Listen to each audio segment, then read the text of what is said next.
OK, bah, du coup, on peut démarrer. Merci de nous avoir rejoints.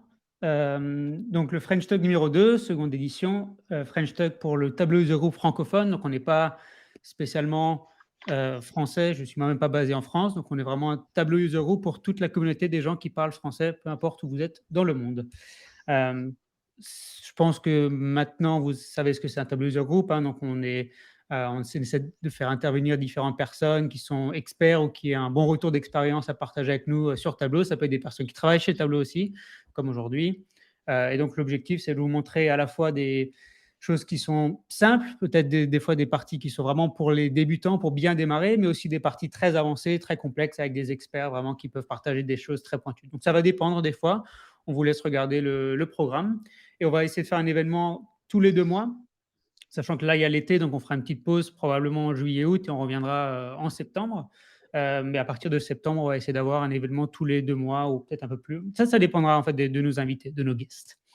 Donc si vous voulez savoir, être sûr de ne pas rater les prochains événements, on a une page sur Bevy, donc si vous voulez chercher le French, Tug, sur la page de Bevy ou parmi les tugs, vous nous trouverez. Il y a un lien ici. On vous enverra aussi, ce lien pour être sûr que vous puissiez nous rejoindre et être sûr des, prochains événements. Et on a aussi un compte Twitter, le French Tug, pour, si vous voulez suivre, pour être sûr de rien rater. On est 4 organisateurs, ce qui nous permet d'être dispo, comme par exemple comme aujourd'hui, Maxime et Simon ne sont pas là. Annabelle nous fait le plaisir aussi de présenter en plus de co-organiser, et donc moi-même qui aujourd'hui ne présente rien mais co-organise gentiment. Euh, Programme d'aujourd'hui, on a deux personnes qui vont parler, donc Bruno et Annabelle. Bruno à propos des extensions, des analytic extensions et de TAPI, et Annabelle qui nous parlera des dashboards, comment créer un dashboard fonctionnel pour les entreprises. Et donc, suite à ça, on va faire une session assez courte. Je voulais juste préciser que en haut à droite de votre écran, vous avez le chat. Donc, si vous voulez parler avec nous, il y a le chat général où tout le monde voit ce que vous écrivez. Il y a aussi Q&A si vous voulez poser des questions, ce qui permet peut-être à différents interlocuteurs d'y répondre, soit en direct, enfin pas en même temps qu'ils parlent, mais durant la seconde présentation. Et il y a aussi des DM si vous voulez parler soit entre vous, soit nous écrire en privé si jamais vous avez un souci ou si vous avez une question plus précise ou si vous voulez intervenir à un prochain tug, n'hésitez pas à nous contacter. Voilà, je vais arrêter le partage de mon écran et Bruno, c'est à toi. Merci Tristan, bonjour à tous. Je rapidement, Bruno Verissimo. Alors moi, je suis un salarié de chez Tableau.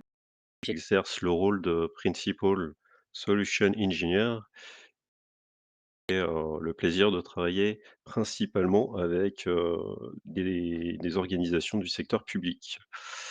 Alors, je vais partager mon écran tout de suite avant de vous parler du sujet du jour, qui j'espère va vous passionner. Voilà, donc je vais vous faire une première approche des extensions analytiques sur Tableau. Donc on va voir en fait, ce que c'est, comment ça se paramètre, ce à quoi ça peut servir avec un exemple relativement simple. Je vais pas rentrer dans la complexité, sachant qu'on peut faire des choses très poussées avec, mais là l'idée c'est plutôt d'avoir une première approche. J'espère que ça vous donnera des idées pour après le déployer. Et puis, bah, on sera intéressé, en fait, je pense, dans le cadre du TUG, d'avoir, des retours d'expérience sur ce que vous pouvez faire ou ce que vous faites déjà d'ailleurs peut-être avec, les éthiques, pour, ceux qui sont habitués à cette fonctionnalité. Alors, donc déjà, qu'est-ce qu'une extension analytique? En fait, c'est une API, qui va permettre de pouvoir utiliser un moteur d'analyse externe à Tableau.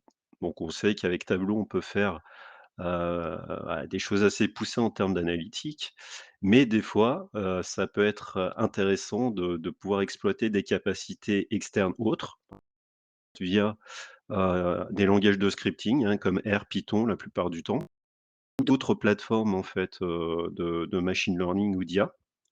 Et donc cette API, elle va vous permettre en fait de pouvoir exploiter ces moteurs d'analytique externes à l'intérieur de Tableau et donc dans les différentes briques de Tableau. Donc que ce soit Tableau Serveur, Tableau Cloud, tableau desktop, tableau prep, principalement. Donc aujourd'hui, on va voir un exemple sur, tableau desktop en premier et ensuite sur tableau prep, pour voir, bah, comment ça peut s'utiliser en fait, sur ces 2 outils. Moi, j'ai choisi, d'utiliser donc une des extensions les plus, couramment utilisées dans le monde Tableau qui est TabPy, donc l'extension qui va, tirer parti de Python.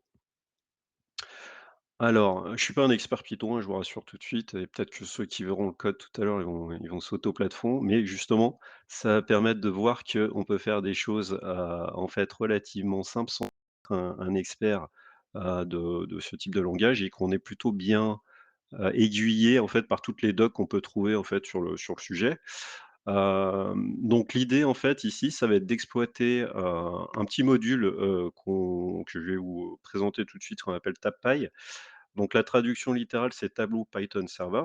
En fait, on va, l'installer sur la machine où il y a Python d'installer. Bien sûr, il faut avoir un serveur Python à côté. Alors ça peut être votre poste local si on veut faire, des tests rapidement ou de manière, plus recommandée, avoir une machine à part, qui fait tourner le serveur Python, c'est quand même plus propre et donc quand on est dans ce cas de figure, on va installer en fait ce petit module, TabPy. Alors je vais vous montrer comment on le récupère et il va permettre en fait d'établir une connexion entre Tableau et puis votre serveur Python et donc de pouvoir lancer des scripts, Python, comme ça. Donc cette configuration en fait, elle va se faire une fois, sur le serveur Python et elle va pouvoir bénéficier, donc comme je disais tout à l'heure, hein, aux différents modules, donc Tableau desktop, Tableau prep et éventuellement, si votre serveur Python en fait il est accessible, il pourra être utilisable par Tableau serveur ou Tableau cloud. OK? Donc on va déjà regarder un petit peu la partie configuration très rapidement pour que vous puissiez, comprendre comment ça va se mettre en place. Alors ce qui est bien, chez Tableau, c'est qu'on a, donc un GitHub qui va permettre de récupérer, bah, justement les différents éléments et puis aussi de la doc pour, le configurer et vous allez voir que c'est plutôt bien fait. Et bien, je vais tout de suite aller en fait sur ce GitHub pour vous montrer ce qu'on va pouvoir y trouver. Donc, on va avoir une procédure en fait pour installer ce fameux TabPy. Donc, vous êtes sur votre, machine, Python. On va juste, on va installer TabPy avec les commandes en fait qui sont à l'écran et pour, démarrer TabPy, hein, qui va être un serveur finalement, serveur web, il y a juste le mot-clé TabPy en fait à lancer. Donc par exemple, moi je l'ai fait sur ma machine locale. J'ai mon invite de commande qui est ici, Tapai et en fait, il va commencer à écrire les logs, tout ce que vous allez faire avec Tapai. Alors j'ai déjà fait des trucs un petit peu avant, c'est pour ça qu'il y a des choses à l'écran, mais tout ce que vous allez faire avec Tapai en fait va être, écrit ici sur cette console-là, donc où on a une log un petit peu, directe des éléments. Alors ce qu'il faut comprendre sur, le tableau Python Server, en fait, c'est que comme je disais, c'est un serveur web donc je vais rentrer un tout petit peu dans le technique, il faut, avoir un port sur lequel on va pouvoir se connecter. Alors par défaut, c'est le 9004, mais vous allez avoir configuration que vous allez pouvoir modifier et personnaliser bien sûr avec, donc des fichiers de conf qu'on peut, paramétrer. Donc je vais pas rentrer dans le détail puisque ça c'est un peu, fastidieux, mais vous allez pouvoir mettre, des certificats SSL, changer les ports, mettre des chemins, différents et cetera. Donc tout ça c'est, dans la documentation aussi que vous avez à l'écran et vous allez pouvoir donc faire ce type de changement pour configuration vraiment custom. Donc moi j'ai tout laissé de base, hein, je me suis pas cassé la tête. Pour la démo, on va faire simple et donc, j'ai mon serveur Tapai qui tourne ici sur ma machine localhost sur le port 9004. Donc ça, c'est l'étape de configuration. Il n'y a pas grand-chose d'autre en fait à savoir, en plus, pour avoir le Tapai qui fonctionne. Deuxième étape, ça va être cette fois dans les produits de tableau qu'on va, établir en fait, ce paramétrage et cette connectivité. Donc, là, pardon, je vais repasser en mode, slideshow pour que ça soit bien visible. Là, vous avez un exemple sur tableau desktop, alors je vous montrerai en live, avec la démo, mais en gros, en fait, vous allez dans le menu Help, Settings et performance. Il y a un menu, en fait, que vous connaissez peut-être qui s'appelle, Gérer, les extensions analytiques justement et donc c'est à ce niveau-là que vous choisissez donc le type d'extension analytique, que vous voulez mettre en place. Alors nous, dans notre cas de figure, c'est TabPy et là, il y a juste à mettre le nom de la machine, si vous avez donc une connexion à sécuriser, bien sûr, vous allez pouvoir activer votre, SSL et puis mettre le login password pour la connexion. On teste ça, il va vous dire: «OK, j'arrive à me connecter» pour y aller et commencer à exploiter, Python dans Tableau. Ça va fonctionner à peu près de la même manière, hein, pour les autres. Je fais quand même une petite parenthèse, il n'y a pas vraiment de difficulté sur le paramétrage, en fait, c'est assez simple. Donc ça, c'est la partie desktop. Sur la partie prep, ça va être exactement la même chose et je vais vous montrer, sur la partie, tableau cloud. Hop, donc sur tableau cloud ou tableau serveur d'ailleurs, hein, ça va être à peu près le même menu. Donc vous avez, le menu paramètres. Normalement, vous avez un onglet extension, hein et dans ce menu, cet onglet extension peut gérer différents types d'extensions et notamment c'est là, en fait, qu'on va, de la même manière que sur Top. mettre le nom de la machine, le port, l'authentification et puis cocher éventuellement si on est un SSL et là, vous êtes, tout bon pour, exploiter donc sur tableau serveur et tableau online. Ça, c'était la partie, configuration. Donc maintenant, on va rentrer un petit peu plus dans le vif du sujet, sur un cas, très simple et on va se dire, bah, à quoi ça peut servir en fait d'exécuter justement, des externes? On peut se poser la question, il y a quand même pas mal de choses déjà cela dit, ça peut avoir du sens, si on veut, aller plus loin en termes de calcul, faire des calculs beaucoup plus avancés, notamment un appel à heu, des, heu, des algorithmes d'IA par exemple, hein, du machine learning directement en fait, dans Tableau et qu'on aurait déjà développé par ces moteurs analytiques externes. Donc là, ça va enrichir et ça va prendre un petit peu les sources de données. Il y a un deuxième cas d'usage assez fréquent aussi, c'est de pouvoir se connecter à des API. Donc là, c'est le cas que je vais faire, pour, le TUG et on va se connecter à une API, qui va permettre de récupérer des coordonnées GPS à partir d'une adresse littérale. Donc alors pourquoi on fait ça? Eh bien, vous savez en utilisant Tableau que, malheureusement pour l'instant en tout cas, ça va venir dans les prochaines, versions, mais en tout cas pour l'instant, quand on a une adresse Ouais, eh bien, on n'a pas possibilité, de la géolocaliser directement en fait, dans Tableau Desktop. Il va lui falloir des éléments géographiques, donc bah, typiquement en fait la latitude, la longitude, et donc on en fait ces éléments-là qui sont à côté de l'adresse. Donc ça ça peut nous servir à ça, par exemple, puisqu'on a des API qui, à partir d'une adresse littérale, bah, nous donnent ces coordonnées, géographiques. Donc là, j'en ai, trouvé une, qui est très intéressante, qui est produite par le gouvernement, et qui exploite la base des adresses nationales et donc qui s'appelle adressedata.gouv.fr. Et donc sur cette API-là, en fait, on a différentes possibilités. Donc on va pouvoir, à partir d'une adresse littérale, bah, obtenir des informations sur l'adresse et donc l'étape qu'on va avoir à faire avant tout, c'est déjà déjà de de comprendre l'API et de voir comment elle fonctionne pour qu'on puisse ensuite l'exploiter en Python. Donc là, il y a une petite partie, de documentation, en tout cas de découverte de l'API. Alors c'est pas méchant et puis c'est assez, intéressant d'un point de vue, «culture générale» entre guillemets.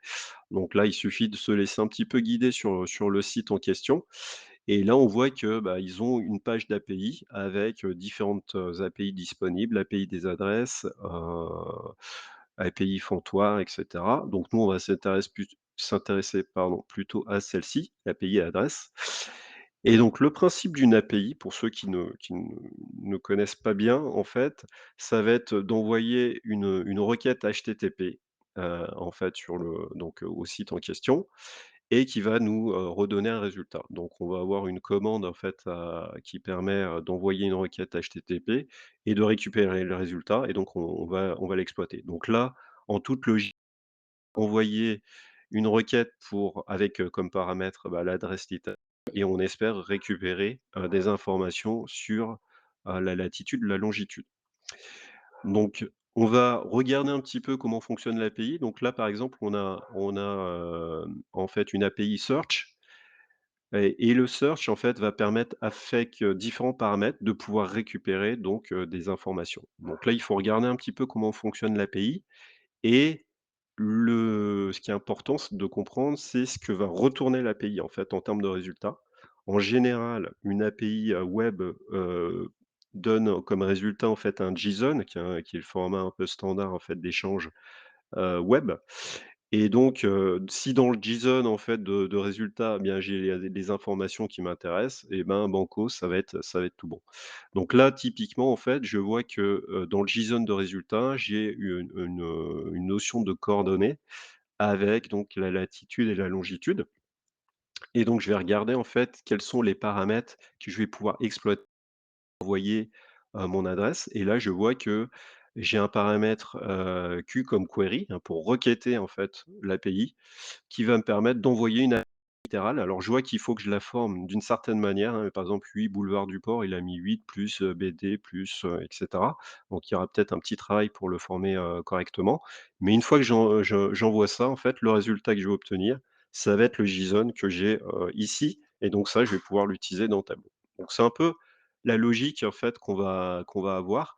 Donc la première étape vraiment, c'est de lire, de passer un petit peu de temps pour comprendre comment fonctionne l'API.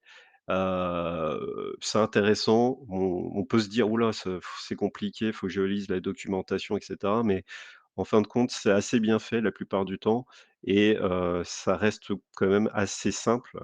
Donc on comprend assez vite comment fonctionnent les choses pour exploiter les bonnes informations. OK, donc il y a d'autres fonctions, hein, qu'on peut faire. Il y a du reverse, du search par, CSV et cetera, donc on verra ça tout à l'heure, mais l'API est plutôt bien faite. Donc ensuite, en termes de communication, il y a comme je vous disais, en fait, une API, ça va envoyer, en fait, on va envoyer une requête HTTP et donc on a des mots clés pour dire le type d'opération qu'on veut effectuer. Donc get, c'est pour obtenir quelque chose, hein, tout simplement. Post, c'est pour pousser quelque chose et cetera. Donc on va principalement utiliser ces 2 informations-là pour donc interagir avec notre API et donc ce qui est bien ici sur ce site en tout cas, hein, c'est pas partout pareil, mais on peut tester, donc on peut mettre une adresse, en fait, directement et il va nous dire donc si on met ça comme élément, ce que je vais obtenir comme résultat. Voilà, donc ça, c'était la partie fonctionnement de l'API. Maintenant, comment on fait pour, à partir de l'API, eh bien, écrire un petit code Python? Donc là, il y a 2 manières d'aborder les choses. On va dire la manière complètement novice, je sais pas, je connais pas Python et là, il faut peut-être se faire un petit peu assister par, par exemple ChatGPT ou d'autres outils pour avoir au moins les premières briques. Si on connaît les rudiments, en fait, de Python ou des langages de script. En fait, là, ce qui va être important dans Tableau, ça va être d'identifier, en fait, la structure de données qu'on va envoyer à l'API et la structure de données qu'on va recevoir de l'API. Donc c'est ça les points clés, en fait, qu'il faut avoir en tête quand on va mettre en place, le code Python. Donc qui dit Python, je vais passer sur, un outil en fait où on va pouvoir tester justement notre code Python avant de le mettre dans Tableau, hein. C'est quand même une démarche, qui est plutôt saine. Donc j'utilise un outil, donc Jupyter Notebook, hein, l'outil un peu classique pour écrire les scripts et donc bah, mon petit script, il va ressembler à ça. Alors je vais pas vous détailler tout le code parce que sinon là, tout le monde va s'endormir, mais juste, j'aimerais attirer votre attention sur les points clés, points vraiment importants qu'il faut avoir en tête et que vous pourrez exploiter en fait sur d'autres sujets. Déjà, il faut identifier en fait les bonnes librairies qu'on va utiliser dans le code. Donc ici, on va interagir avec une API, donc on va exploiter une librairie qui s'appelle Request, qui est pareil, très bien documentée, donc on arrive à l'utiliser assez facilement et on va exploiter une autre librairie qui s'appelle Panda, qui va permettre de manipuler en fait les structures de données que Tableau, demande, donc les data frames notamment et les dictionnaires en fait, qui sont aussi une autre structure qui s'assimile un peu à des JSON. Donc on a ces 2 librairies qu'on va pouvoir utiliser. Moi j'en ai rajouté une autre qui est la possibilité en fait justement de construire une chaîne de caractères propre pour passer en argument donc on a une librairie URLlib qui permet de faire ça. Donc la deuxième les librairies, ça va être, de former l'argument qu'on va passer, en fait. Donc là, je vais mettre une chaîne de caractères qui passe. Donc je vais travailler sur la 10 avenue des Champs-Élysées, 7508 Paris. C'est l'adresse que je veux, sur laquelle je veux déterminer, la latitude et la longitude et donc je vais passer, en fait, ma fameuse, fonction pour la lisser, pour qu'elle soit propre, pour la passer en argument, en fait, de l'API. L'API, je vais l'appeler avec donc ma librairie request et la fonction get. Alors pour rappel, hein, les fonctions, que vous avez, get, post et cetera, ce sont celles-ci. Donc là, on va retrouver le même principe, qu'on va appeler ça dans Python. Donc là, ici, je fais un get et je me connecte donc tout simplement et là, l'argument, c'est, le petit Q qui me dit, je pose une requête, une query et donc l'argument de la query, c'est ma chaîne de caractères. Voilà, ça va pas être plus compliqué que ça, en fait, en termes d'appel. Maintenant, le résultat de l'appel, je vais le récupérer, response. Je récupère ça sous une forme, de JSON, hein, c'est ce qu'on a vu à l'écran tout à l'heure. C'est pour ça que je vous disais, attention à bien regarder, en fait, l'API et une fois qu'on a récupéré le JSON, on peut l'afficher dans j'ai déjà exécuté, je vois que j'ai un JSON, un magnifique JSON qui me met les arguments de mon adresse et je vais en extraire les parties qui m'intéressent. Donc là, je voudrais extraire en fait la latitude et la longitude. Donc j'ai un petit morceau qui va exploiter en fait les données du JSON pour aller récupérer, la latitude et la longitude à l'intérieur de cette partie-là, pour les avoir disponibles et donc j'affiche ça sous la forme d'un data frame parce que j'adore les data frames, c'est des tableaux un peu comme des résultats de requêtes, donc c'est assez pratique à manipuler, pour le coup. Donc cette étape-là, elle va vous permettre un peu de comprendre la structure de données, en fait et de pouvoir manipuler pour être sûr d'obtenir le bon résultat. Donc c'est une étape plutôt de test et de mise au point avant de passer à l'étape, tableau à proprement parler. Donc une fois qu'on a fait ça, on va pouvoir l'appeler directement dans Tableau. Donc on va passer sur Tableau Desktop, enfin la partie tableau arrive et donc sur Tableau Desktop, pardon, hop, je vais revenir donc sur mon écran de source de données. Donc sur la source de données, qu'est-ce que j'ai? J'ai un fichier où j'ai en entrée, donc c'est le fichier où je vais avoir, simplement mes adresses littérales. Pour l'instant, j'ai pas encore les coordonnées GPS, donc c'est mon point d'entrée et ensuite, je vais exploiter donc notre fameuse extension analytique dans Tableau qui apparaît, dans la partie gauche ici sous les connexions, que vous allez pouvoir utiliser avec n'importe quel type de connexion. Vous avez un petit bouton nouvelle extension de table et là, je vais juste la faire glisser ici et on va voir en ce paramètre après coup. OK? Donc je vais aller dedans.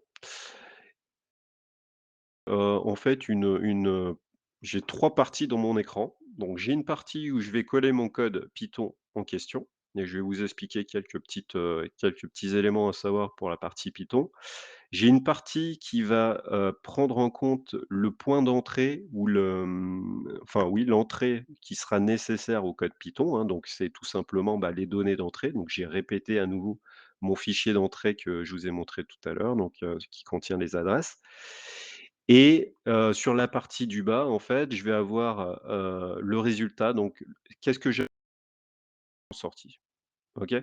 Donc sur la partie entrée, je retrouve les 3 lignes que j'ai montré tout à l'heure et sur la partie sortie, ah, il m'a rajouté 2 nouvelles colonnes, latitude, longitude. Alors comment il passe de entrée à sortie? Bah, il va exécuter en fait à la volée ce code qui est stocké ici.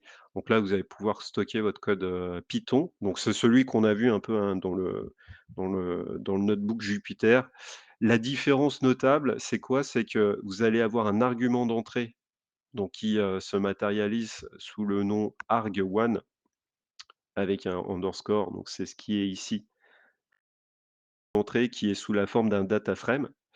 Et en sortie, vous devez, faire une sortie, bah, qui va ressembler à un dictionnaire. Donc un dictionnaire dans Python, c'est une structure de données, en fait, qui est comme un JSON. Donc par clé-valeur, donc vous avez le nom de la colonne, la valeur et Tableau a besoin de ça, en fait, pour sortir le résultat. Donc là, j'ai, un dictionnaire, en fait, en sortie qui me sort donc les informations, directement. Et donc le résultat, bah, c'est que maintenant, magnifique, j'arrive à placer mes points sur une carte, incroyable. J'ai, j'ai mon point qui est à Paris et d'autres, en banlieue et donc ça fonctionne. Alors évidemment, ça va fonctionner de manière complètement dynamique, c'est-à-dire que dès lors que je vais, enrichir mon fichier d'entrée, paf, les points vont s'ajouter, heu petit à petit. OK? Donc ça, c'était l'exemple, très simple. Et j'espère que vous commencez à voir en fait l'étendue des possibilités. Ça ouvre pas mal de portes sur, le champ des possibles, parce que là, c'est un exemple bien particulier, mais on pourrait avoir des calculs plus avancés, comme je le disais tout à l'heure, ou d'autres données qui vont se rajouter. Donc, c'est assez riche en fait en termes de cas d'usage. Il y a beaucoup de choses qu'on va pouvoir faire. Maintenant, on va faire quelque chose d'un petit peu plus poussé. On va se dire: «OK, là, Bruno, tu nous as montré quelque chose de bien, mais il y a que 3 lignes dans ton fichier, imaginons que j'ai, beaucoup de volume, comment je vais faire?» Donc dans ces cas-là, des fois, quand on a un volume assez important, on peut se dire: «Ça peut être intéressant de déporter la partie analytique, en fait, dans Tableau Prep». Comme ça, le calcul est fait une bonne fois pour toutes, même si non, c'est pas grave, c'est fait, et c'est schedulé dans Prep et après on peut l'exploiter, en fait, directement dans Desktop. Donc c'est ce qu'on va faire dans ce 2e cas de figure. En fait, on va prendre un fichier un petit peu plus, volumineux. Donc là, je suis sur un fichier qui, répertorie les logements sociaux. Alors j'ai dû prendre que la région Paris, enfin que la ville de Paris d'ailleurs, mais il y a quand même, voilà 60 mégas. Et on va regarder en fait justement sur ce fichier-là qui est disponible en open data et ben, malheureusement on n'a pas les coordonnées GPS. Donc on va se dire: «OK, je veux, ajouter ces coordonnées GPS directement», mais là comme j'ai un gros volume, peut-être que c'est pas optimum de le faire directement dans Tableau Desktop. Donc je vais le faire dans Prep en fait, comment ça va se mettre en place? Et bien je vais, le faire en fait de manière, massive. Alors le bulk, pour ceux qui connaissent pas, c'est une façon de procéder où on va envoyer un gros paquet à l'API et en fait l'API va nous renvoyer le gros paquet, plus faire ligne par ligne qui est beaucoup plus lent. Et donc là, bien sûr, pour faire le bulk, il faut vérifier au niveau de l'API, tac, pardon, je suis ici.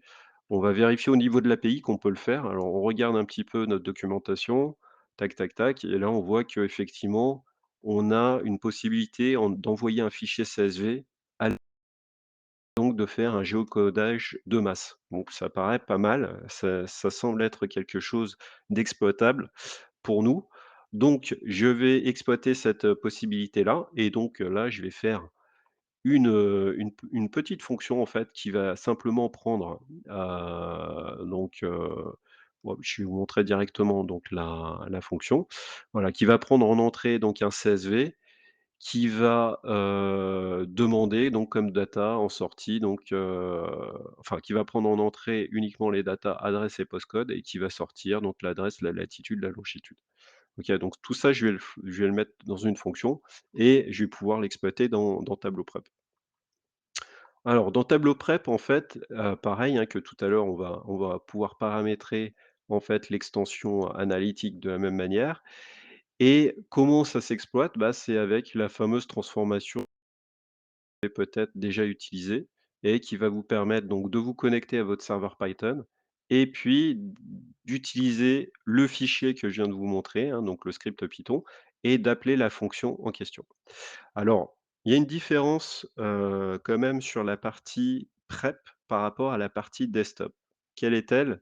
Eh bien, dans la partie prep, en fait, la différence hop, excusez-moi, je vous montre, il est là. La différence, voilà, c'est que en fait, on doit spécifier dans le fichier Python le schéma de sortie. Donc prep, on va dire, il est un petit peu moins intelligent que Tableau et il faut lui indiquer dans une fonction dédiée la structure de données de sortie qu'on va lui pousser. Donc c'est pour ça qu'ici, vous avez une fonction qui s'appelle getOutputSchema qui dit, bah, la sortie, ça va être la colonne adresse, la colonne latitude, longitude avec le type de données associé. Ça suffira pas d'avoir uniquement la fonction qui fait il faut lui préciser le schéma. Donc c'est la s on va dire, c'est la seule différence par rapport à l'extension analytique, dans desktop. Il faut donc préciser cette partie schéma. Une fois qu'on a fait ça, donc si je retourne dans Tableau Prep, on a juste à lui mettre la fonction ici et le schéma, bah, il va tout de suite le mettre, directement en fait, en sortie de mon script, TabPy. OK, donc là, on est sur un volume de lignes un peu plus important. Alors c'est pas démentiel non plus, mais il y a 9000 lignes et il le traite de manière instantanée en fait, ici dans Prep et je vais pouvoir donc stocker le résultat, dans un Hyper et l'avoir à disposition en fait, pour faire, mes data viz par la suite. Voilà, donc ça c'est 2 modes d'usage. Alors il y a un troisième mode d'usage qui était le mode «originel» entre guillemets, forme, si je fais un champ calculé ici dans Tableau, desktop, vous avez peut-être remarqué, vous aviez en fait des scripts, donc la possibilité d'appeler des scripts directement, ce moyen-là. Alors ça tombe enfin de mon point de vue en tout cas, ça tombe un peu en désuétude parce que en fait c'est un script qui va s'exécuter à la volée. Donc, avec l'apparition de l'analytique extension, en fait, en amont au niveau de la source, à moins qu'on ait vraiment un élément, à passer, c'est un cas d'usage, en fait, qui a tendance à disparaître. Donc, mais cela dit, je le mentionne quand même. Vous pouvez, directement mettre votre script sous la forme de calcul ici. L'inconvénient, important aussi qu'il faut ça, c'est que ça devient un calcul de table. Alors les calculs de table, c'est bien, mais ça reste des calculs de table, donc on peut pas forcément les exploiter aussi facilement qu'un attribut, classique, de la source de données. Voilà, donc je le men vous pouvez, exploiter ce type de fonction, mais clairement les 2 plus intéressantes sont celles, déportées en amont. Je reviens sur ma présentation. Je pense qu'on a quand même pas mal avancé, je regarde le timing, je pense qu'on est bon aussi. Hop, donc on a vu tout ça, l'adresse donc voilà, ce q pour récapituler, hein, comme ça vous avez bien les éléments en tête, surtout sur la partie tableau prep. En input, en fait, vous avez un data frame et en output aussi un data frame et il doit avoir 2 fonctions impérativement dans votre fichier utilisé dans Tableau Prep, la fonction qui fait le traitement, à proprement parler et la fonction qui donne le schéma de sortie, donc aussi important. Voilà, donc sur la partie démo, j'ai fini. Je vois qu'il y a quelques questions, donc on va essayer de passer aux questions. Hem, alors, je vais prendre un petit peu dans l'ordre. Je peux y aller Tristan, hein, pas de souci ou c'est toi Ah oui, non, non, qui bien sûr, bien sûr. Je crois recroqueville? qu'en fait, il y avait une question. Alors, toi, tu vois peut-être des Q&A, pour toi spécifiquement. Moi, la chose juste la question à laquelle dans la partie générale, on n'a pas répondu, c'est: est-ce que ça nécessite une licence supplémentaire sur Tableau Serveur? Comme des fois, il y a des licences, tu sais, il faut des, je sais plus comment elles s'appellent, des niveaux de licence spécifiques pour utiliser ça. Ah non, non, ça nécessite pas de licence complémentaire en fait, c'est, une fonctionnalité qui est intégrée, nativement. Donc, il y a pas besoin d'avoir une licence complémentaire pour utiliser, ces fonctionnalités. Voilà, c'est Paul qui pose la question. Alors, je regarde s'il y a d'autres, questions. Sinon, en attendant, moi On j'en ai dirait une pour pas. toi. Si en attendant, si jamais il y a des gens qui veulent en poser d'autres. Moi, la question que j'avais, c'est, on peut aujourd'hui faire des scripts en Python et en R, c'est ça?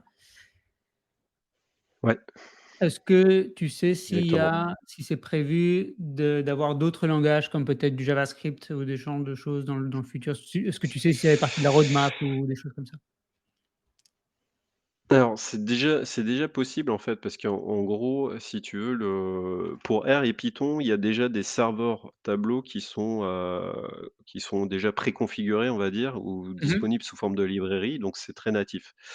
C'est l'exemple que j'ai montré. Sur les autres, possibilités Bien qui d'utiliser du Java, JavaScript ou autre, puisqu'on a en fait, qui fonctionne sous la forme d'API. D'accord? Donc elle va Autant pouvoir être que paramétrée et puis appeler, bah, un moteur, analytique externe. Peu importe le langage finalement. Là, c'est vrai que j'ai montré un peu le langage le plus, fréquemment utilisé, mais tu pourrais très bien utiliser du coup l'extension, API cette fois, donc on va dire la partie générique pour mmh, appeler en fait, d'autres langages. OK. Beryl demandait si on peut avoir la presse. Alors, je sais que de notre côté, l'événement est enregistré, donc quoi qu'il arrive, vous pouvez retrouver la présentation et tout ce que Bruno a dit sur YouTube. Après, je ne sais pas si toi, Bruno, tu peux partager cette présentation spécifiquement avec, ou je ne sais pas Oui, si oui, le sans YouTube. problème. OK, Mmh. Ouais, ouais, sans problème, sans parfait, problème. merci. Frédéric qui disait que ça lui donne envie d'essayer, c'est une bonne Ah bah, chose. il faut essayer puis, je pense qu'on est aussi intéressé de voir ce que vous pourrez faire avec les extensions analytiques pour ceux qui veulent tenter ou peut-être d'ailleurs que certains, les utilisent déjà. Mais, on est tout à fait preneur de voir ce que vous pouvez faire avec. C'est vrai que le champ d'application est super vaste, hein, donc, il y a pas mal de possibilités. Et ce que je disais la dernière fois dans le talk précédent, je pense que c'est aussi très valable, cette fois-ci. Tu l'as mentionné aussi. Pour démarrer, si vous ne savez pas comment faire un script Python ou R ou vraiment, hésitez pas à poser les questions à ChatGPT ou ce genre de choses. Ça fonctionne relativement très bien de mon côté, je l'utilise assez Ouais, régulièrement.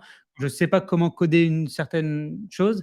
C'est c'est des outils qui sont très bons à dire des choses qui sont fausses, mais quand on fait mmh, du code, c'est moins ambigu. Il y a moins de peut-être, voilà, le code souvent il fonctionne quand il est écrit par ce outil-là. Donc n'hésitez pas aussi pour démarrer, c'est une bonne chose.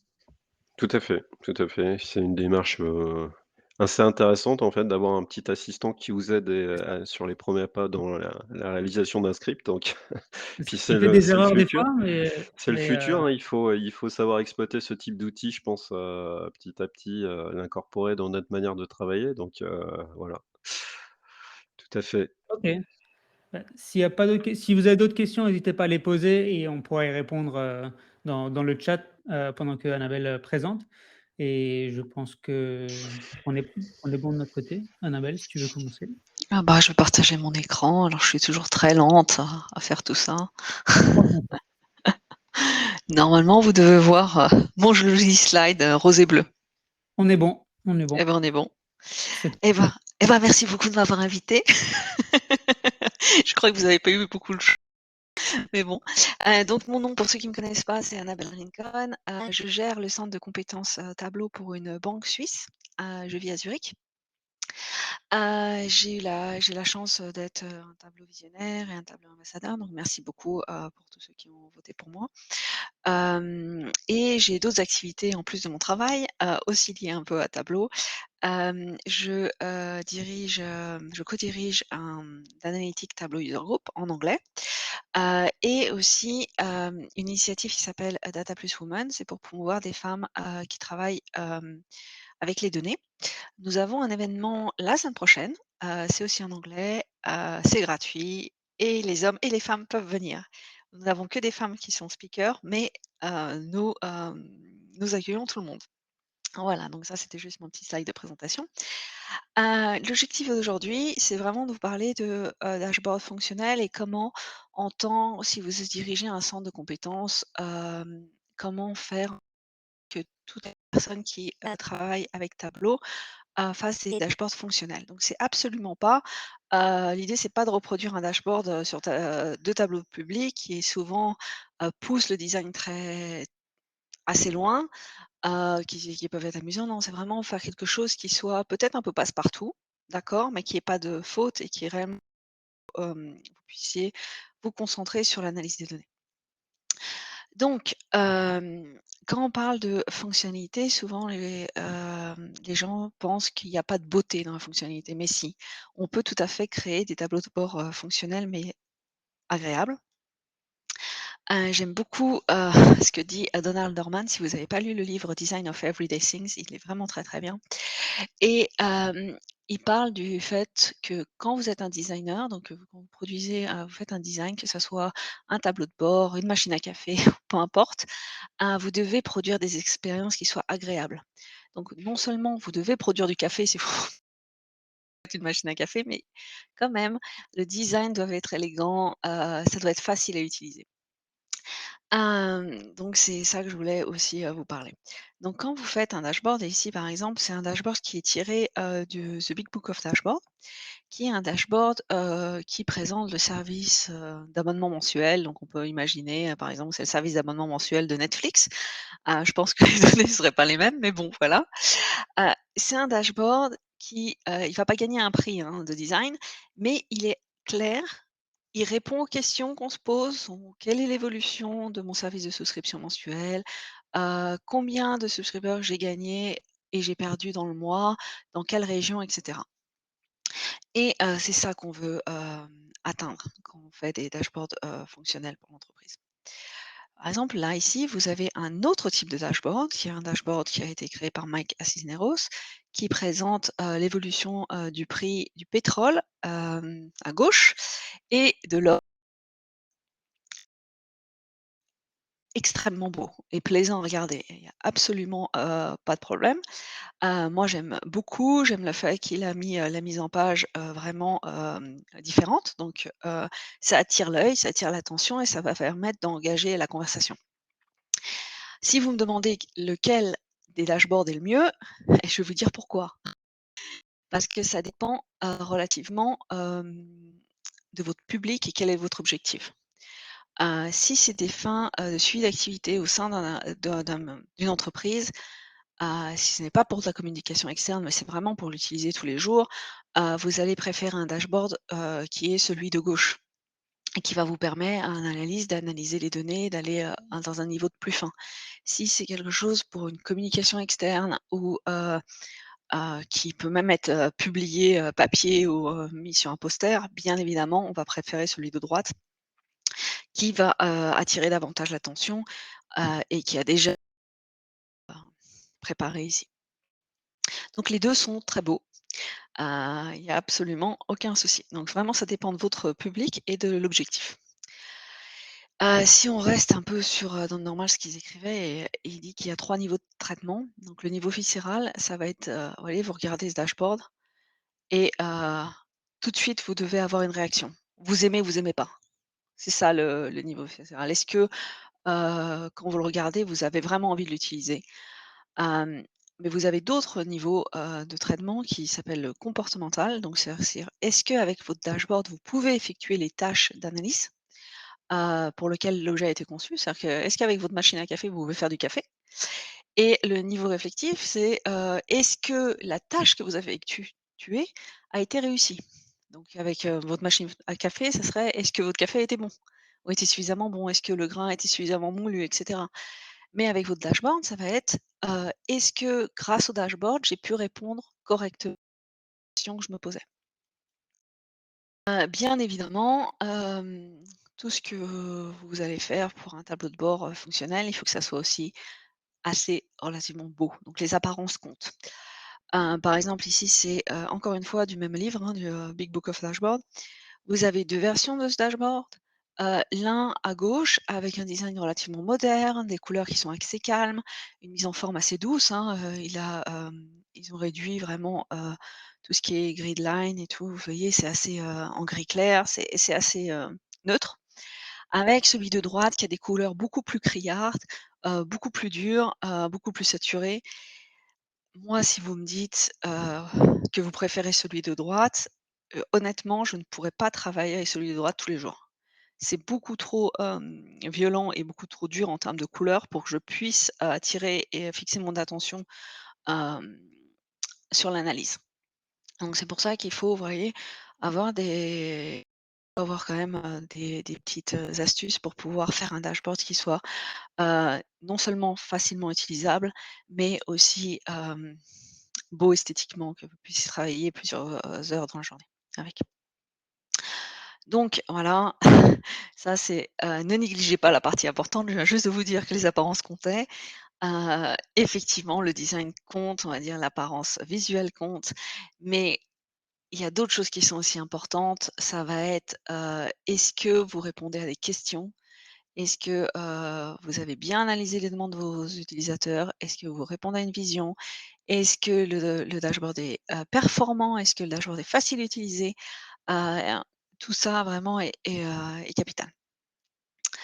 Donc ça, c'est les questions et c'est une formation que je donne en interne. Il y a pas tout de ce que je donne en interne, mais c'est vraiment une formation que je donne en interne. Normalement aux utilisateurs, qu'on a en interne pour qu'ils veulent apprendre Tableau et comment réaliser. Donc on revient sur, des choses qui sont, souvent pour débutants, mais je pense que c'est quand même utile. Donc en règle générale, quand on pose la question: «Ah ouais, je veux faire un dashboard», on leur demande pourquoi faire. Il faut absolument que vous compreniez quel est l'objectif du dashboard. Pourquoi ils veulent un dashboard? Quelle est la maturité, de votre audience? Est-ce que l'utilisateur, connaît les données, comprend les données? C'est vraiment très important. Si l'utilisateur ne comprend pas bien les données, vous allez devoir mettre beaucoup d'explications dans votre dashboard pour le familiariser avec. Bien évidemment, vous allez peut-être, limiter le nombre de vues que vous allez, montrer, pour procéder à une bonne analyse. Ou, bien sûr créer, une série de dashboards pour répondre à des, questions beaucoup plus complexes. Donc, l'utilisateur, c'est une question qui est centrale, quand vous, préparez un dashboard. Si par exemple c'est, votre CEO, il est peut-être très peu familier avec, en question ou avec les données, donc il va falloir faire un dashboard qui va être facilement compréhensible par lui. Il va peut-être utiliser ce dashboard une fois de temps en temps. Donc la fréquence de fraîcheur des données, des fois je trouve pas le mot en français, ça va peut-être pas être, tous les jours, mais vous voyez, vous allez devoir avoir ce type de préoccupation. Quand est-ce qu'il va accéder au dashboard? Combien de temps il a pour analyser le dashboard? Si c'est un analyste, il va passer beaucoup plus de temps à analyser le dashboard que si c'est votre, président directeur général. Donc il va falloir quelque chose qui soit beaucoup plus succinct pour lui, beaucoup plus global pour, pouvoir prendre des décisions. Donc, tout ça, votre audience, c'est quelque chose qui est central et très important. Je vais pas faire le même dashboard pour mon président, mon CEO que pour un analyste. Donc là, c'est le cas avec l'analyste, donc les crédits ceux de Adam, Macken et l'analyste, il va être beaucoup plus familier avec les données. Il va passer beaucoup plus de temps, sur, sur le dashboard. Donc il faut vraiment avoir un dashboard qui doit être beaucoup plus performant et peut-être procéder à, des analyses vraiment, plus complexes. Voilà. Donc concernant les demandes des clients, je dis c'est vraiment quelque chose de central. Vous devez comprendre pourquoi la personne veut un dashboard et comment il va être utilisé. Donc j'aime beaucoup cette citation d'Henry Ford: «Si on avait demandé à des gens ce qu'ils voulaient, hein, ils auraient dit des chevaux plus rapides et il aurait jamais inventé, l'automobile». Donc c'est vraiment il y a des techniques qui est utilisées, vous pouvez regarder, sur internet, il y a la technique des 5 pourquoi de, Sakichi, Toyoda qui, est le fondateur de Toyota et qui vous dit qu'en posant les questions «pourquoi», 5 fois, vous arrivez vraiment, hem, au problème utilisé. Donc par exemple, s'il y a, quelqu'un, par exemple le chef de comptabilité qui vient et qui vous demande, d'ailleurs c'est mon qui vous demande: «Hey, un dashboard pour représenter les dépenses». La question: «Pourquoi vous voulez un dashboard représentant les dépenses du groupe?» Parce que j'aimerais bien pouvoir, savoir si on a dépensé, plus cette année que l'année passée. Pourquoi vous voulez savoir si on a dépensé plus cette année que l'année passée? Parce que, j'ai l'impression que c'est le cas et il faut absolument contrôler, les dépenses, on a moins de budget et cetera et cetera. Donc en posant des questions répétitives, vous allez réellement comprendre, et la personne elle-même va pouvoir élaborer beaucoup plus facilement, ces questions. Donc c'est ce que, on recommande de faire. Donc là, par exemple, j'ai, d'un chef de comptabilité qui vient me voir, il veut un dashboard. Selon ce que je vais réussir à, avoir en termes de demandes, je vais pas du tout faire le même dashboard qui pourtant sera sur les mêmes données. Donc par exemple, s'il vient me dire et il vient me voir et me dit: «Bah, Annabelle, je veux comparer les dépenses de cette année avec celles de l'année dernière. Je veux pouvoir cliquer et filtrer par, entité comptable, par département et cetera. Net à tout moment le top 15 des dépenses fournisseurs». Peut-être faire un dashboard comme ça, dans lequel il va avoir les dépenses de cette année comparées avec celles de l'année dernière. Donc on a dépensé 16 de plus. Il aura les dépenses mensuelles, il aura, le top 15 des, dépenses. Les top 15 des, fournisseurs représentent 29 des dépenses totales. Vous voyez? Et puis vous avez le liste des 15 premiers. Et puis en rouge, on va avoir un petit peu, on va avoir l'utilisation de couleur rouge pour montrer qu'on a dépensé plus cette année que l'année dernière et gris quand on a dépensé moins. Et tout le dashboard, ce dashboard, vous pouvez le trouver sur mon tableau public. Ce n'est absolument pas des vraies données, donc vous pouvez tout à fait le télécharger et ce dashboard, il est, interactif. Donc s'il clique sur le première barre qui est, Jam Pacific, le dashboard va, interagir et il va pouvoir avoir maintenant le top 15 des fournisseurs pour cette division. Donc et c'est un dashboard en fait, que j'ai créé, au sein de mon entreprise. Parce que c'est un vrai cas et là je vous présente avec des fausses données, mais c'était un vrai cas. Donc maintenant, si mon, chef de la comptabilité m'avait dit: «Non Annabelle, ça m'intéresse pas de comparer les dépenses de cette année avec celles de l'année dernière. Ce que je veux, c'est juste connaître les dépenses par entité comptable et par pays. Et pour chaque des entités comptables, je veux connaître les 15 fournisseurs clés et j'ai besoin de ça, sur un PowerPoint». Peut-être que j'aurais fait quelque chose comme ça. Vous voyez? On a l'évolution par région, par entité. On a, une petite carte avec, les différentes, distributions et le top, 15 ou 10, des fournisseurs pour chaque entité. Encore une fois, si j'avais élaboré ce dashboard pour le premier cas, la personne n'aurait pas pu répondre alors à ces questions. Maintenant, si j'avais fait ce dashboard pour le deuxième cas, il aurait peut-être pu répondre à ces questions, mais ça l'aurait pas aidé non plus. Donc c'est pour ça que c'est très important à chaque fois de bien comprendre, les données et d'être un petit peu peut-être, pénible et de poser beaucoup de questions, mais au moins comme ça vous êtes sûr de comprendre et de fournir le meilleur service pour vos clients, en interne ou en externe. Voilà, donc un petit conseil, utilisez, faites des tests. Quand je commence à développer un dashboard, pour quelqu'un en interne, et bah, je leur laisse jouer avec, je regarde comment ils jouent avec. On va dire, moi je préfère des rencontres en petit comité, parce qu'ils sont plus à même à poser des questions et on leur, donne aussi des tâches à accomplir et on regarde comment ils le font. Donc souvent un conseil, c'est, les utilisateurs en même temps qui, interagissent avec le dashboard doivent parler à voix haute, ce qui permet de comprendre, ce qu'ils font et pourquoi ils le font et ça vous permet aussi de corriger ça. Donc le deuxième c'est vraiment les demandes des clients. Le deuxième point, c'est vraiment de concevoir les lignes directrices. Donc il faut bien sûr prioriser les besoins, s'il veut répondre à 15 questions, bah, peut-être qu'on va commencer par sélectionner les 5 premières et voir si avec les interactions, on peut répondre aux autres.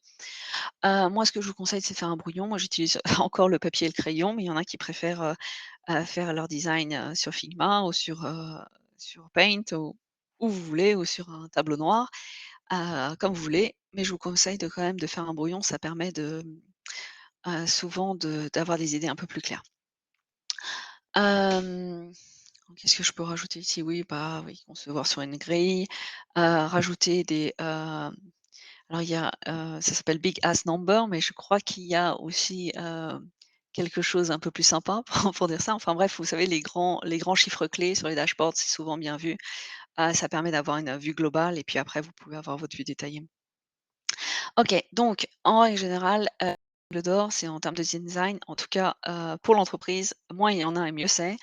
Moi, ce que j'aime bien, c'est des designs qui sont très transparents, qui laissent parler de données et j'utilise les couleurs vraiment pour, attirer l'attention sur un point spécifique. Une loi, hein, qui est, de Hayek, développée par les psychologues William et Ray, qui stipule que lorsque le nombre d'alternatives augmente, le temps nécessaire pour prendre des décisions augmente. C'est-à-dire que plus ça sera compliqué et plus ça sera compliqué à analyser. Alors bien évidemment, je ne suis pas en train de vous dire que sur des dashboards qui doivent représenter des dynamiques très complexes, votre dashboard doit être, simple. Il peut être complexe à utiliser, mais il faut que vous soyez à même d'adapter la complexité à votre audience et faire en sorte que, pour répondre à une question, il ne faut pas 20 clics, mais si vous pouvez le faire en 3. Donc, ici, bah, c'est ce que je viens de vous expliquer. De toute façon, la démonstration, je l'aurai sur mon fait la télécharger après et l'analyser. Donc ça, c'est quelque chose, que j'ai vu, souvent sur des webinaires et je trouve que c'est vraiment assez, sympa. Donc là, c'est une illustration de pourquoi il faut simplifier votre design au maximum et c'est vrai pour des PowerPoint, c'est vrai pour des dashboards, c'est vrai pour Tableau, c'est vrai pour tout et c'est aussi vrai pour des explications de parking. Donc ici, si vous rencontrez et c'est une vraie, un cas, dans la nature, un parking comme ça qui vous explique et on est samedi, il est 6 heures de l'après-midi. Est-ce que vous pouvez vous garer? Et si oui, pour combien de temps? Alors, le 4P, ça représente un laissez-passer stationnement pour 4 heures. Donc est-ce que vous devez prendre un ticket 4P, oui ou non? Le design est très complexe. Donc si maintenant on redesign, cette vue et ce redesign a été fait par Marc, Brilla, hein, je mets toujours en référence, les sources d'informations. Maintenant, si je vous repose la question, c'est vraiment très simple de répondre à la question. À, 6 heures de l'après-midi, oui, je peux me garer, c'est en zone bleue et oui, je dois prendre un ticket de, 4P. De l'autre, façon, c'était beaucoup plus compliqué et j'aurais pas été, très, sûre de ce que je faisais et si j'allais avoir une amende.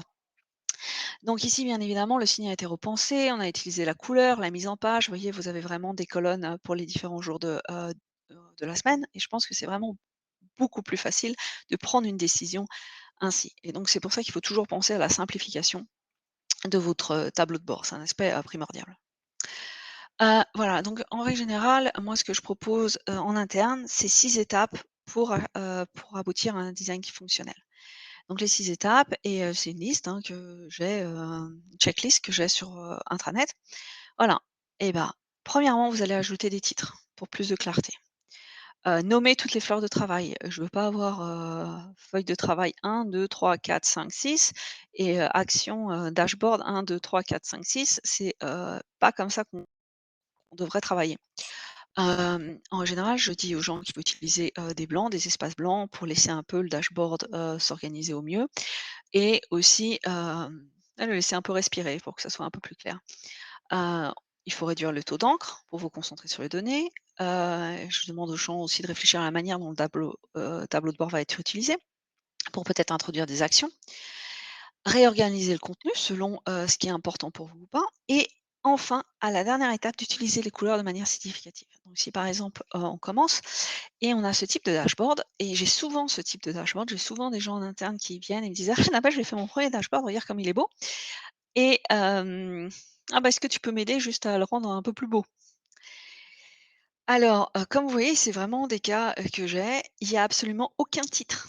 Moi, je ne sais pas ce que je regarde. Donc la première chose que je leur demande, c'est voilà, bah, tu remplaces, sheet 1, 2, 3, 4, 5, tu me mets des vrais titres. Donc on voit avec eux, ils mettent des vrais titres. Bah, voilà, au début, bah, tu vois Annabelle, ça c'est une carte qui montre, le total des ventes par, profit et de profit par, ville et cetera et cetera. OK, donc déjà comme ça, moi, c'est beaucoup plus clair. La deuxième étape, on a dit, donc ajouter des titres. Comme ça, il rajoute les titres, bah, voilà, bah, ça c'est mes ventes, à aujourd'hui, pour l'année, par segment. La distribution des ventes, sur tout le territoire américain et cetera. Après, ce que je leur demande, c'est d'utiliser des blancs, des espaces blancs pour vraiment séparer, les différents éléments ou bien regrouper les éléments qui pourraient être ensemble. Donc comme ça déjà, moi, je peux un peu mieux respirer, je vois un peu plus la distinction. Et la troisième étape que je leur dis: «Bah, maintenant tu m'enlèves tout ce qui est dans le dashboard qui n'est pas utile». Donc par exemple là, vous voyez en haut à gauche, heu, pas intéressé pour avoir des barres, tout ce que je voulais c'était avoir le nombre, parce que c'est vraiment une vue un petit peu globale. Donc c'est ce qu'on fait. On enlève les barres puisque là, ce n'est pas utile. En bas, ici, quelles orders étaient, profitables par segment? Vous avez un icône qui est différent pour chaque order ID, pour chaque commande, numéro de commande. Donc c'est pas quelque chose qui est utile en soi, qui va vous aider à analyser. Donc enlever, simplifier, cette vision et donc ici, on a juste remplacé chaque commande, numéro de commande par un cercle et on peut jouer un petit peu sur l'opacité, voilà. Et cetera, et cetera. Donc par exemple, j'ai enlevé les les lignes, parce que c'était pas quelque chose qui, m'intéressait spécialement. Donc juste comme ça, déjà, votre dashboard est beaucoup plus agréable à regarder. Après, on peut se poser la question, comment le dashboard va être utilisé? Si on sait que le dashboard va être utilisé, par exemple, que mon utilisateur va, cliquer sur le premier segment consumer, heu, peut-être que je n'ai pas besoin d'avoir, le même split, vous voyez, sur le deuxième graphe, juste l'enlever. Maint Si je des actions et je vais toujours mettre un sous-titre, pour dire ce qui se passe si la personne va cliquer. Donc ici, par exemple, je vais dire, clique pour, filtrer par segment, clique pour filtrer par catégorie ou sous-catégorie. Donc toujours mettre un titre de qu'est-ce qui va se passer. Après, la deuxième étape, oui, alors pourquoi on fait ça? Alors ça, c'est, toujours dans le même livre, hein, et que j'aime beaucoup. Je suis pas sûre, j'ai essayé de trouver la traduction en français, affordance and signifiant. Donc ça veut dire que, par exemple, sur un téléphone, il y a des endroits où vous savez que vous pouvez toucher sur le téléphone parce que ça va faire une action, mais il y aura pas forcément de signe distinctif. Alors que parfois sur le téléphone, vous allez avoir un petit bouton et vous allez savoir que vous pouvez cliquer sur le bouton. Et ben, c'est la même chose. Donc, le signifiant, c'est quand vous allez avoir le petit bouton, donc quand je vais avoir sur mon, sous-titre, un sous-titre pour me dire, bah, cliquez pour filtrer et le reste, c'est quand vous avez rien. Alors moi, pour un dashboard, en entreprise, je vous conseille à chaque fois de mettre vraiment de manière très claire, qu'est-ce qui va se passer si vous cliquez? Maintenant, il y a des dashboards sur lesquels, vous n'avez pas besoin de mettre un sous-titre. Vous savez que si vous mettez un petit, icône avec une maison, les gens savent que c'est pour retourner, sur, la page principale ou sur le dashboard principal. Mais en général, c'est bien d'avoir, des sous-titres, des éléments indicateurs pour, guider vos utilisateurs et aussi augmenter l'adoption. Donc, le point suivant, c'est vraiment d'organiser le contenu. Donc dans le monde occidental, on lit de gauche à droite et de haut en bas. Donc en général, vous devez attirer l'attention vous devez avoir la partie la plus importante de votre dashboard, votre tableau bord, doit être en haut à gauche.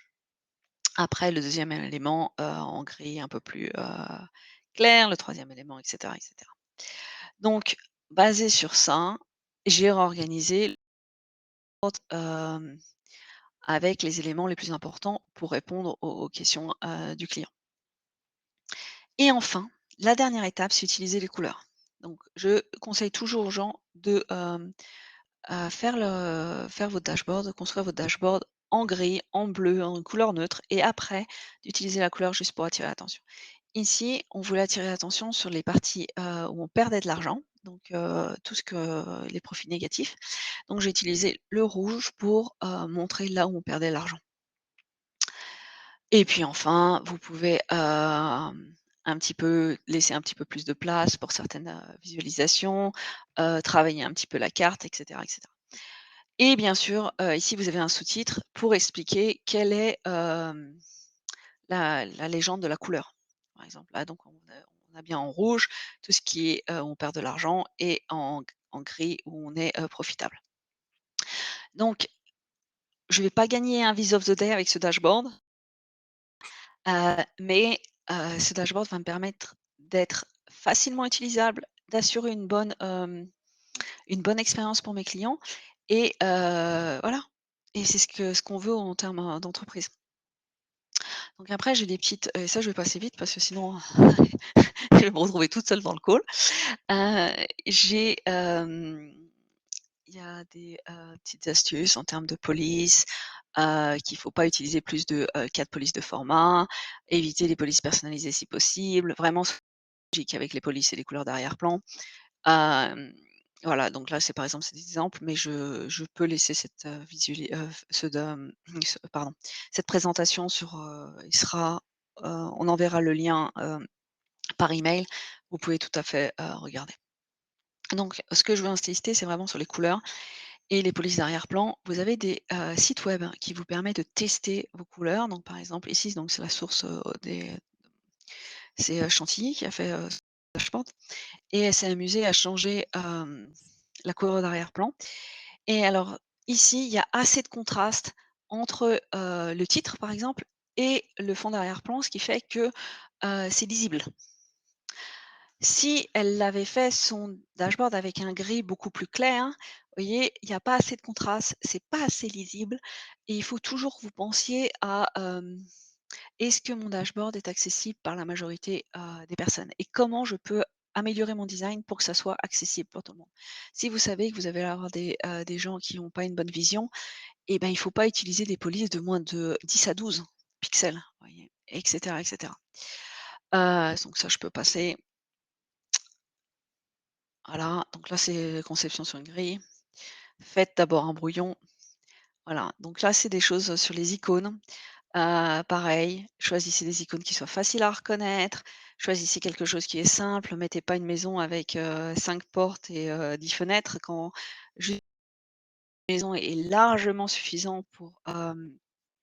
pour répondre et attirer l'attention à vos clients.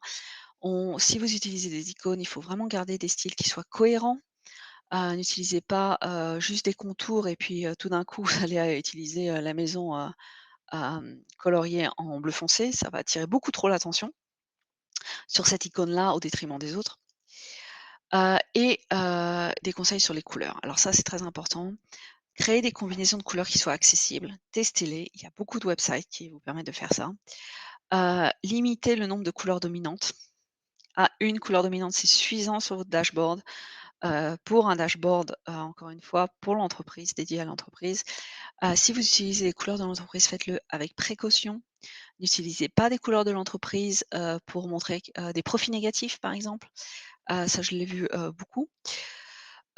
Si vous travaillez, par exemple, pour une banque, qui a un logo rouge, et ben, n'utilisez pas ce même rouge pour vous perdez de l'argent ou vous perdez des clients. Peut-être utiliser une autre couleur pour le faire et cetera, et cetera. Et vraiment utiliser la couleur pour vous aider, vous guider l'analyse. Donc là, ici, j'ai quelques exemples. Donc ici, c'est à l'illustration de ne pas utiliser plusieurs couleurs dominantes. Donc là, ici, sur ce dashboard Chantilly, utiliser 3 couleurs, dominantes, le rose, l'orange et le bleu. C'est beaucoup trop, ça attire beaucoup plus l'attention, sur ces éléments et notamment, hem, elle l'a fait exprès, hein, bien évidemment pour l'exemple. Hem, Là, elle utilise 3 couleurs 3 couleurs très fortes et 3 couleurs pour représenter la même chose qui est, le niveau des ventes. Ne faites pas ça. Si vous voulez, attirer l'attention sur le niveau des ventes, utilisez la même couleur, sur tout le dashboard, par exemple. Là, le deuxième problème, c'est qu'il y a 3 couleurs dominantes, donc vos yeux ne savent plus où il faut, regarder. Personnellement, en tout cas, c'est le mien. J'ai peut-être un déficit d'attention, ça c'est aussi possible, mais c'est trop complexe, pour l'analyse. Donc elle a refait le design, c'est qu'une seule couleur dominante. Je pense que le résultat est beaucoup mieux. Déjà, c'est beaucoup plus, beau, tranquille. Et puis là, vous pouvez vraiment fixer votre attention. Ah oui, oui, effectivement, sur cette région, on a l'air d'avoir vendu beaucoup et East et West et pour la catégorie consumer. Donc vraiment, vous pouvez voir vraiment, très rapidement, hem, attirer l'attention de votre lecteur là où vous voulez.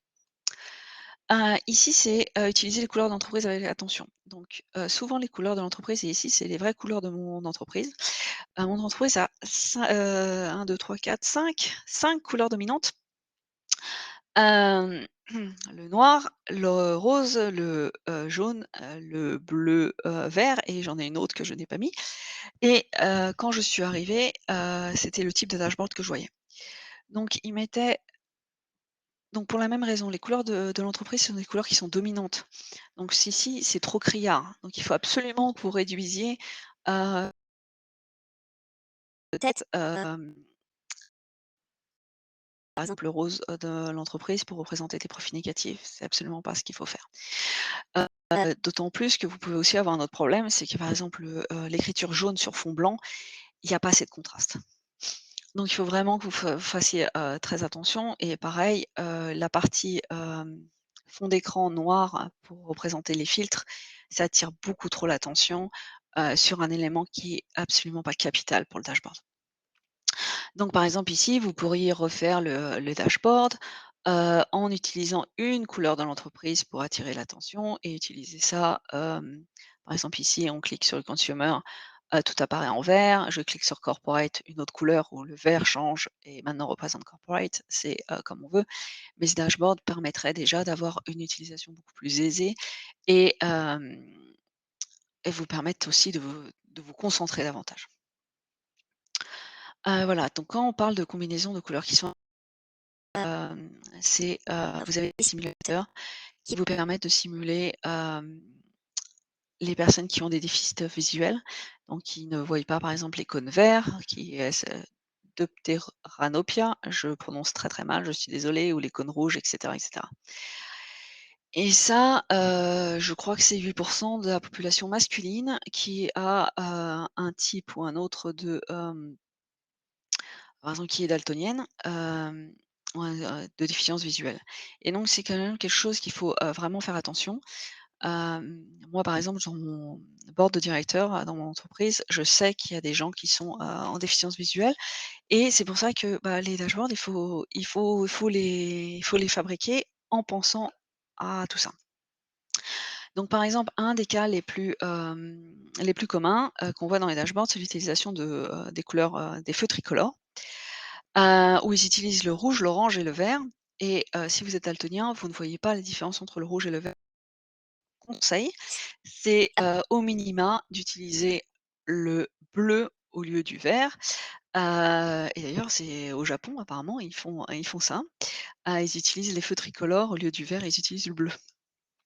Donc ici, c'est des exemples. Donc pourquoi j'utilise, donc au cas où dans l'audience, avait des personnes avec des déficiences visuelles, je me suis permis de mettre un petit G, pour, quand c'était vert, un R quand c'était rouge et un, O quand c'était orange, juste pour que vous voyez. Maintenant, ça, c'est pas la solution. Je ne veux vous voyez, moi en interne, je leur dis, je ne veux pas voir, ces petites lettres pour régler la solution, de l'utilisation des feux tricolores. Ça, c'est juste à titre d'exemple pour, vous montrer comment ça se passe. Moi, si on me donne un dashboard comme ça, je ne peux pas me concentrer. Il y a beaucoup trop de couleurs dominantes, comme je viens de vous dire. Maintenant, je leur pose la question: «Sur quoi vous voulez, attirer votre attention?» Si ils veulent attirer leur attention sur, là où on perd, dans ces cas-là, j'utilise, le rouge et le reste en gris ou une couleur neutre. Si vous voulez voir vraiment tout, là où on perd de l'argent, là où on gagne, presque rien du tout et là où on gagne beaucoup d'argent, on peut utiliser des combinaisons, qui sont déjà incluses dans Tableau d'ailleurs, qui sont orange à bleu, et personnellement je trouve, ça beaucoup mieux, beaucoup plus calme et ça répond à ces questions-là de faire des dashboards qui soient accessibles. Ah oui, alors ça, je précise juste en passant, c'est un blog de Jeffrey Schaffer qui est une des solutions. Souvent les gens, ils nous demandent: «Ah ouais, mais j'ai déjà fait ça, comment je change?» Alors Jeffrey, propose la solution de changer graduellement, et de mettre un petit peu de bleu dans votre verre pour arriver à un dashboard qui soit, beaucoup plus, accessible sur la droite, en comparaison à celui sur la moi, je dis que vous pourriez passer directement et changer directement le vert au bleu, mais Jeffrey est beaucoup plus, politiquement correct. Donc voilà, moi j'utilise vraiment la couleur, à dessein et vraiment pour le renforcement. Donc par exemple ici, si votre objectif était de juste voir vraiment très rapidement quelles étaient les villes, dans lesquelles on perd de l'argent, à ce moment-là, vous utilisez l'orange pour, représenter ça et le reste en gris parce que ça ne vous intéresse pas de savoir si on gagne ou on perd de l'argent. Le storytelling, c'est quelque chose qui est très important et je passe, vraiment très rapidement. C'est vraiment mes derniers slides. Hem, Souvent ce que je dis et d'ailleurs mon slide est en anglais, il aurait dû être traduit, pardon pour ça. Donc souvent, c'est exactement ce que je vous disais. Ici, ce dashboard il est agréable, les couleurs, sont, facilement distinctes pour, tout le monde puisse lire correctement, mais vous n'avez pas incorporé de, ce qu'on appelle, le storytelling.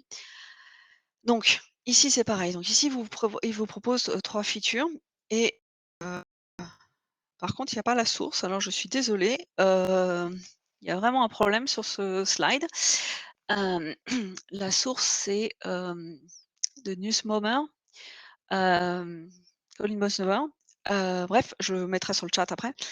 Hem, vous avez, comme un sondage, il vous demande, quelle est, votre, feature préférée. Donc ici, oui, vous pouvez lire les informations, oui, c'est lisible, mais si votre objectif, c'était de, savoir réellement très rapidement qu'est-ce que les utilisateurs ont préféré, si la version A, B, C, D, utilisez les couleurs pour et les incorporer dans votre, design, de, storytelling, c'est ce qu'il faut faire. Donc ici, en attirant les utilisateurs préférés, vous utilisez par exemple le bleu-vert et vous voyez d'emblée, vous classez votre, les différentes versions, par ordre décroissant, vous voyez automatiquement que la première feature qui est là A est celle qui est préférée.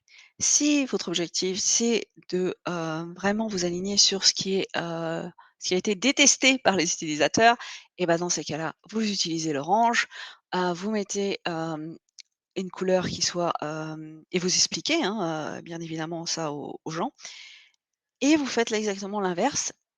Alors ça, je l'utilise maintenant sur tous mes slides sur PowerPoint. Quand je vais voir, le boss de mon boss, je lui présente pas ça et je parle pendant 5 minutes. Non, je présente ce type de slide et ils parlent pour eux-mêmes et ça, vous gagnez beaucoup, beaucoup de temps et ça vous permet aussi de convaincre plus facilement les gens. Donc vous pouvez aussi les incorporer. Ouais, alors, c'est des choses qui sont très importantes, c'est la manière de poser des questions va affecter la façon dont les gens interprètent les informations, ça c'est vrai. Hem Et ça, combien de temps j'ai? Parce que je crois qu'il faut que j'arrête de parler bientôt, non? Tristan? Écoute, il est 17h22, nous on avait mis l'événement jusqu'à 18h donc Ah d'accord, ah bah je bon, peux être tranquille. Bon, non, je vais pas tenir jusqu'à 18h, hein, vous inquiétez pas. Mais comme ça, je comme on l'a sais que dit, une fois qu'il y a plus que toi, tu peux arrêter. c'est bien, comme je le vois pas, ça va. Il y a encore 16 personnes, donc il y a encore de Ah quoi s'occuper. c'est bien, merci, merci. Donc en fait, si on vous pose la façon dont vous, posez une question et donc c'est ça où il faut que vous soyez très responsable quand vous faites un dashboard. La façon dont vous allez présenter votre dashboard, la façon dont vous allez poser une question va influencer la réponse. Donc par exemple ici, si on vous présente ces dashboards, enfin cette vue, cette visualisation et on vous dit: «Bah voilà, vous avez 2 traitements. Il a sauvé 200 vies et le traitement B, il a 66 de chances de ne sauver personne». Quel est, le traitement que vous allez préférer? Et là, je vois pas le chat. Alors j'espère qu'il y a parmi les 7 personnes, les gens vont répondre A ou B. Donc en règle générale, si on pose cette question, les gens ont une tendance de préférer, le traitement A. Parce que là, déjà comme on a formulé, c'est, le traitement A va sauver 200 vies. Alors que, si vous faites le calcul, mathématiquement, c'est, presque la même chose, mais c'est vraiment la formulation. Maintenant, si on repose, la question un petit peu différente, c'est les mêmes graphiques, hein, mais on dit que le traitement A, il a 400 personnes vont mourir, alors que le traitement B, il aura 33 de chances que, personne ne va mourir. Et ben, dans ce cas-là, devinez, traitement B. Et seulement 22 personnes continueront de préférer le traitement A. Et donc c'est très important, que vous soyez toujours, que vous essayiez en tout cas, de ne pas, influencer les gens, quand vous faites des dashboards. Donc, pareil, quand vous faites des dashboards, toujours ayez à l'esprit: «Est-ce que je fais cette visualisation, sciemment, hein, de manière trompeuse, pour avoir un impact ou pas?» Par exemple ici, c'est une merveilleuse visualisation, il y a absolument, pas de souci, hem, qui est, sur le bilan en Irak, hein. Heu, Ils ont inversé, le graphique, bien évidemment. Ils ont utilisé le rouge pour représenter, le sang et puis tout ce qui se passait pendant cette guerre. Heu, donc ça, c'était tiré du, South China Morgan Post. Maintenant, Andy Codgrave va redesigner, ce dashboard en réinversant, le graphique et en utilisant au lieu du rouge et juste en faisant ça, votre attention maintenant est attirée par le fait que, bah, il semble, qu'il y a un peu moins de morts qu'avant. C'est pas que ça soit, que la vie est belle, hein, et voilà. C'est vraiment que, vous voyez, juste en faisant, 2 choix différents, heu, vous allez raconter une histoire différente aussi. Donc soyez toujours, conscient de votre choix en tant que designer peut influencer, la perspective. Voilà. Donc juste, c'est le pouvoir que vous détenez en tant que concepteur de tableau. Il faut vraiment que vous soyez, conscient de ça et l'utiliser à bon escient. Aussi on recommande d'utiliser les données de manière responsable. Par exemple ici, c'est, de Kenneth Field. Hem, Sa visualisation ici représente le nombre de cas, de Covid pendant, en Chine et vous voyez, il utilise un rouge un peu plus foncé pour représenter les cas qui est à plus de 1000 cas. Donc mais s'il s'était contenté de la carte, vous auriez pas vu la différence sur la province de Hubei province, qui lui n'a pas seulement plus de 1000 cas, mais il a plus de 65 000 cas. Donc c'est pour ça que déjà mettre cette explication, de lecture vraiment, permet au lecteur d'avoir une plus grande, compréhension. Maintenant, si on change et on dit: «Bah, écoutez, on veut pas utiliser le rouge parce que le rouge peut-être que c'est pas trop adéquat pour représenter la tragédie qu'il y a derrière», on va, choisir, peut-être quelque chose d'un petit peu, plus calme, du bleu, un dégradé de bleu et on va aussi normaliser les données qui va me permettre d'avoir beaucoup plus de contexte. Donc cette fois-ci, on ne parle pas du nombre de cas, mais le nombre de cas pour 100 000 habitants sur lequel là, c'est sans équivoque, on voit bien qu'il y a, sur la province Hubei, il y a beaucoup plus de cas que dans le reste. Ah, voir un petit peu. Voilà, ce qu'on recommande, c'est vraiment d'utiliser les données de manière responsable, d'être conscient de votre impact en termes, de designer. Mon dernier conseil et ce que je vous dis, c'est vraiment d'avoir une analyse, quand vous développez un dashboard, pour l'entreprise, c'est d'avoir une analyse un peu guidée, de laisser vos utilisateurs interagir avec les données, peut-être, cliquer sur une vue, avoir plus de détails, cliquer sur une autre vue, avoir encore plus de détails. Parce que vous voulez aussi que vos dashboards soient performants. Vous voulez pas donner, tous les détails, d'emblée. Parce que premièrement, ça va pas être performant, les utilisateurs vont attendre très longtemps pour le chargement des données et vous allez pas avoir, ce moment où vous allez enfin comprendre, ce qui se passe. Voilà, donc là, c'est un exemple à ne pas faire, ne pas mettre toutes les données, d'emblée. Là, c'est un dashboard avec, tous les coureurs du marathon de Londres et là, c'est un, design qui vous permet de pouvoir analyser, les données beaucoup plus, simplement. Peut-être cliquer sur les participants, femmes et après d'avoir la répartition de ces femmes, par âge et peut-être et cetera et cetera. Donc vraiment privilégier cette analyse qui va aller du cas le plus global au cas le plus détaillé, et accompagner votre utilisateur dans cette analyse. Donc voilà, où trouver l'inspiration? Pour les designs, vous pouvez aller sur Tableau Public, essayer de ne pas trop reproduire, les magnifiques designs qu'il y a sur Tableau Public. Faites des choses qui soient beaucoup plus simples en termes d'entreprise, parce que vous pouvez aussi penser aux personnes qui vont, vous succéder. Il faut que ça soit vraiment, assez clair et assez simple et et je conseille toujours aux gens de faire d'abord un dashboard qui soit simple et après de le complexifier. Il y a, des, blogs qui sont très bien et pareil, je les mettrai en source, de Chimdi et Chantilly qui faisait vraiment, beaucoup de choses, en termes de design, de dashboard et je vous les conseille et j'ai même le mien. Donc voilà et j'espère que ça vous a plu. Mes 300 slides sont finis et maintenant je peux arrêter le partage. Si vous avez, des questions. Il y a encore des gens! Ils sont pas tous Oui, partis? merci Annabelle. Non, non, il y a même une personne qui s'est rajoutée entre-temps. Merci Ah, Annabelle. tu vois? Est-ce que vous avez des questions?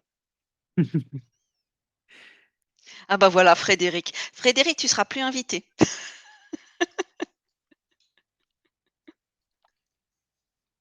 Non, bah, du coup, Hein? j'ai complété un peu, ton propos. J'ai posté quelques liens sur des Ouais, outils pour trouver les bonnes couleurs, ouais, c'est cool. que ça se prêtait bien, mais je crois que c'était très clair. C'est pas forcément, je sais pas si des personnes ont des questions sur, par exemple, d'autres bonnes pratiques ou si vous avez un cas spécifique que vous avez, vécu et que vous voulez le point de vue d'Annabelle sur, comment est la meilleure manière de faire en sorte que mon boss accepte ceci ou cela. Sinon, vous savez qu'Annabelle est dispo sur Twitter, sur LinkedIn, à peu près partout, donc pour la joindre, c'est aussi très facile. Ça, c'est vrai. Je suis trop accessible des fois. Non, mais Je je peux vous mettre une mettrai les adresse liens. email, comme ça. Ouais, Mmh. peut-être pas.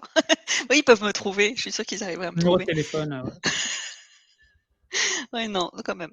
Non, non, mais Ouais. je mettrai les liens, dans l'email qu'on enverra et mais moi, c'est vrai que j'ai eu le cas récemment où j'ai, quelqu'un qui est venu et me dit: «Annabelle, le dashboard est lent, tableau serveur est lent» Mmh mh.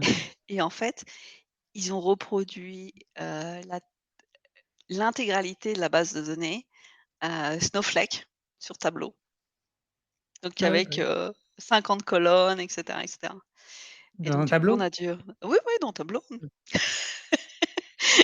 Donc bien évidemment, quelques millions de lignes plus tard, donc voilà, c'est pour ça que je vous dis, faites cette approche un petit peu, peut-être globale. On a une vue, globale par, je sais pas, mois, on clique sur le mois, on a une vue, globale par semaine et cetera. Quand on a des grosses données, ça facilite l'analyse. Est-ce qu'il y a un Oui, replay? Oui. oui, donc à la fin de chacun de nos tableaux user group, la vidéo là, c'est enregistré en ce moment, ce sera disponible sur YouTube d'ici quelques jours, je pense. Donc, vous pourrez trouver ça. Donc, sur YouTube, on a une chaîne qui s'appelle French Tag, aussi sur la chaîne globale des tableaux user group. Je ne me souviens plus, un des deux. On a une chaîne. On a les 2. On a les, On a on a les les 2. deux. Mais, Mais on enverra ça, on enverra un email à tous les, utilisateurs, on va envoyer ça sur LinkedIn aussi, donc je pense que vous allez pas pouvoir nous rater. et Je moi, pour compléter ce que tu disais, je pense que c'est bien de dire que les dashboards qu'on voit sur tableau public qui gagnent des Vis of the Day, même si c'est des business dashboards, sont pas forcément tous des dashboards. C'est des dashboards qui sont très beaux, mais qui sont pas forcément amenés à pouvoir évoluer facilement. Donc je sais que la mode en ce ça. moment, c'est un peu d'utiliser Figma pour créer des fonds ou des coins, arrondis ou ce genre de choses ou des ombres.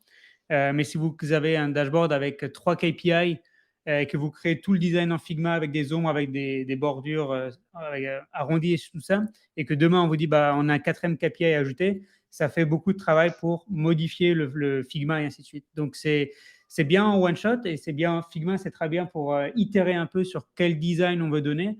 Mais au final, c'est si on a des dashboards qui sont amenés à devoir évoluer, à changer, c'est toujours mieux de rester dans l'outil, et moi, je suis quelqu'un qui sur mon tableau public, tout ce que je fais, c'est one shot et c'est fait, mais je travaille pour des clients et pour mes clients, je fais exactement ce que tu Mmh. recommandes. Donc, il y a vraiment 2 mondes, il y a vraiment deux C'est ça. 2 2 manières de faire.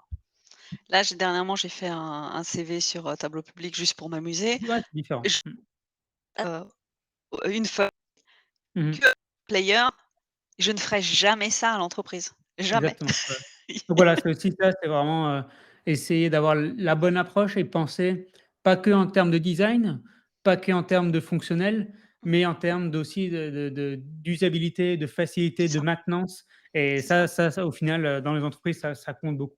Mmh mh. J'ai OK, trouvé ouais, le lien YouTube. Je l'ai mis sur le chat. voilà, donc vous avez le lien YouTube pour nous trouver, pour voir la prochaine vidéo. Hésitez pas à vous abonner, à mettre la cloche, tout ça, comme tous les youtubeurs disent. Et en attendant, et ben, on se retrouvera début septembre, probablement en septembre pour un prochain C'est ça. événement. Donc on vous tiendra informés. Merci à tous d'être passés, ça Merci. nous a fait très plaisir et on espère la prochaine fois être, tous les 4 présents avec Maxime et Simon qui profitent de vacances en ce moment. Oui, ils sont chanceux. Merci C'est ça. beaucoup. Merci à tous. Je vais Au arrêter revoir. ça.